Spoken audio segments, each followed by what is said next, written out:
Bien-aimés dans le Seigneur, bonjour. Bienvenue à cet autre épisode de la série Le chômage n'est pas chrétien. Aujourd'hui, nous parlerons du chômage en lui-même. Qu'est-ce que le chômage? Le chômage, selon la définition générale, c'est l'absence d'emploi ou l'absence d'un contrat ou d'occupation, de travail rentable. Mais pour nous les chrétiens, le chômage, c'est l'absence de mission.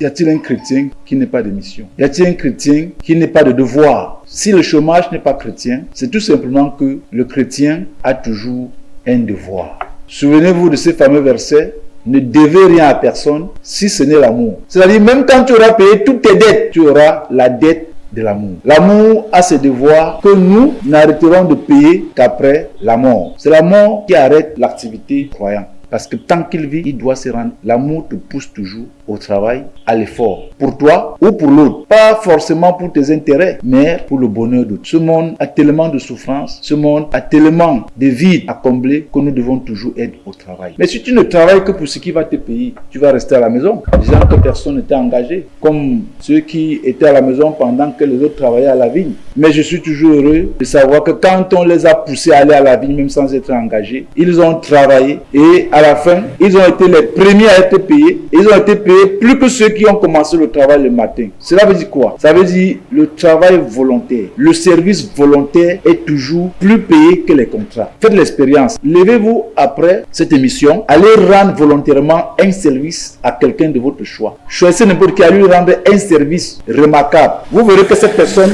ne va jamais oublier ce service. Cette personne pourra même vous payer plus cher et continuera à vous payer. Il dit, celui-ci, il a lavé ma voiture tel jour sans que je lui demande. Il a lavé ma voiture pour rien. Il est venu coiffer mes enfants à la maison pour rien. Je ne peux pas le voir souffrir. Celui-ci, il a aidé ma grand-mère à faire son champ. Il a passé une journée dans la plantation de mon père, sans rien demander, sans qu'on l'engage. Tu seras payé à la récolte, tu paies la récolte. Le chômage n'est pas chrétien. Le chômage pour le chrétien, c'est l'absence de service, c'est l'absence de mission. Bref, un chrétien qui chôme, c'est un chrétien qui n'entend plus la voix de Dieu. Merci d'avoir été avec nous aujourd'hui encore. Rendez-vous à la prochaine épisode. D'ici à là, portez-vous bien et que l'Éternel soit notre force.